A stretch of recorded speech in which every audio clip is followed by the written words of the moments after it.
Des consignes aux élèves, épreuves physiques et sportives au programme ce matin.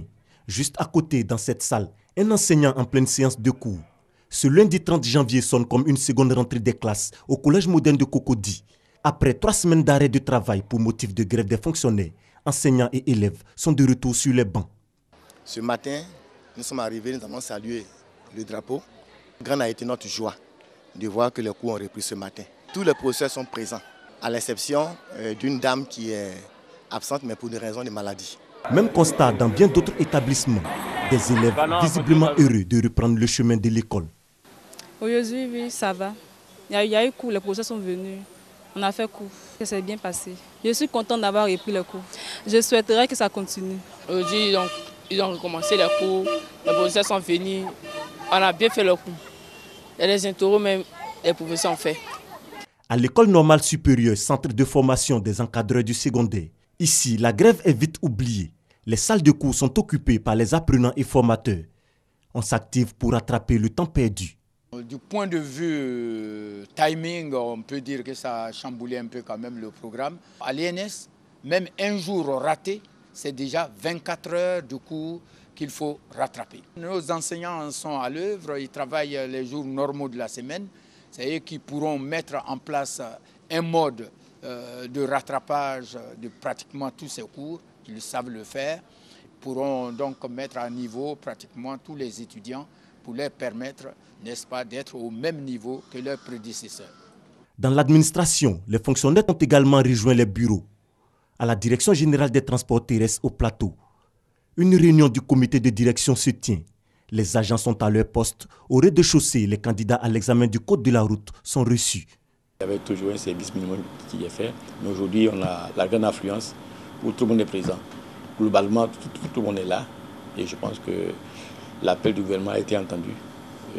Les services sont repris.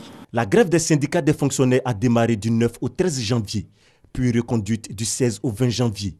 Suite à plusieurs rencontres avec le gouvernement, l'on a noté une reprise timide du travail dans la semaine du 23 au 27 janvier.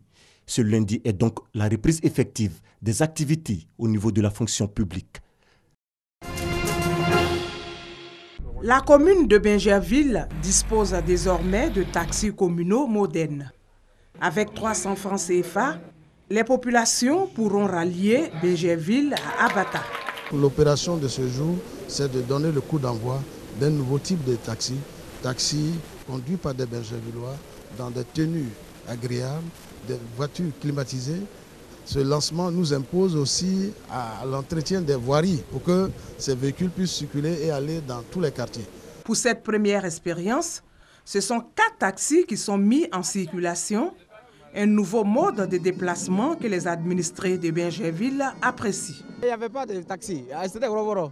Donc on est en veste et voilà les Woroworo. Donc vraiment le maire a bien vu, il a donné creux, je lui dis merci. En plus de ces taxis baptisés Jojo, le maire Beugre Dioman a plusieurs chantiers à réaliser cette année 2017. La reconstruction du grand marché de Bingerville que nous appelons Adjegonko, marché qui doit servir à Bingerville et également à toute la zone de la Riviera jusqu'à Riviera Palmeraie. Ensuite, il y a le bitumage des axes principaux de la ville pour désengorger l'axe principal. La construction des centres de santé dans les villages pour apporter les structures sanitaires à proximité. Une subvention de 45 millions de francs CFA sera aussi octroyée aux jeunes de Bingerville par le conseil municipal. Un montant destiné à la réalisation de leurs projets. Autre action à mener, l'installation de feux tricolores dans la commune.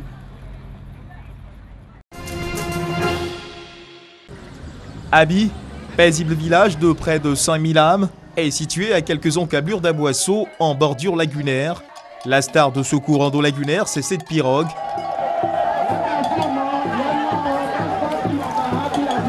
On l'appelle le bateau de génération Félix Houphouët-Boigny. Nous avons fait la mise en eau depuis 1973 et elle porte le nom pirogue de génération Félix Houphouët-Boigny. Avant les temps coloniaux, c'était des pirogues pour se déplacer et puis faire des guerres. Un peu partout en Afrique comme en Europe, c'était les périodes de conquête. Et nos premiers parents qui ont utilisé cette période, c'était pour des guerres. Après la période coloniale, c'est passé maintenant à faire des parades nautiques. Ce bateau serait donc un symbole d'union et de développement pour tout le village. On ne l'aperçoit sur les eaux que pendant les grands événements. C'est à l'occasion des grands événements. Lorsque le village décide que c'est un grand événement, alors on fait sortir la pirogue de génération. C'est un sens d'union. Ce symbolisme des rameurs, ils rament dans la même direction. Tous les Ivoiriens doivent ramer dans la même direction pour obtenir le développement du pays. 40 mètres de long pour 1,30 m de largeur et 1,50 m de profondeur. Le bateau de génération Félix Houphouët-Boigny reste l'une des principales attractions du village d'Abi et en fait sa fierté.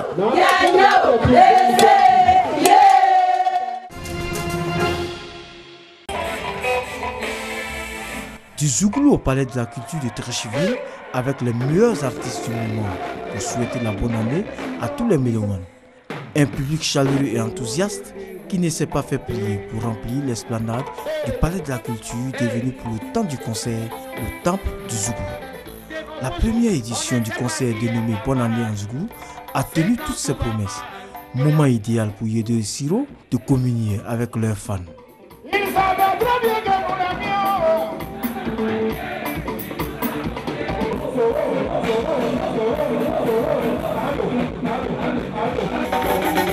Les patrons ont confirmé leur talent du moment.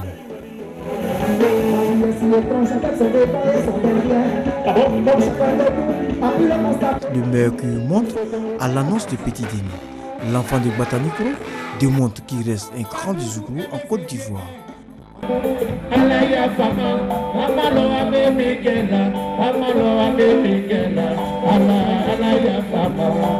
Yotou l'a bien génial, vraiment génial.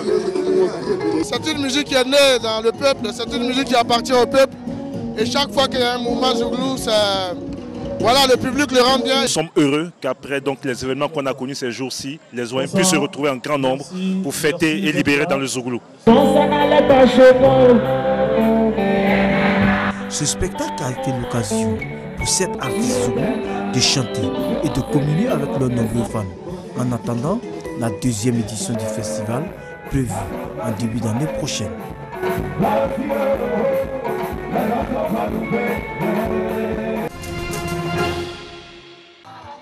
Grande mobilisation à Tiasalé pour cette 4e édition du Festagni, Festival des Arts et de la Culture Agni.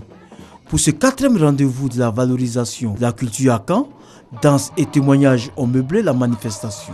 Placée sous le thème culture et cohésion sociale, cette 4e édition du Festagni a été l'occasion, une fois de plus pour le commissaire général du festival, Eric Ané, d'indiquer que le festival se veut une rencontre des spécificités culturelles et favorise le dialogue des cultures. Pour l'ancien ministre Edjan Pantiemele, le Festagni a été créé pour valoriser la cohésion et la solidarité. Nous avons des valeurs qui sous-tendent cette société Agni et ces valeurs sont composées de l'accueil de l'autre, de l'acceptation de l'autre, de la fraternisation avec les autres. Voilà. Et quand nous disons cela, nous tendons la main à toutes les régions de Côte d'Ivoire. Il a profité de ce festival pour exhorter tous les peuples de la Côte d'Ivoire à œuvrer pour le vivre ensemble.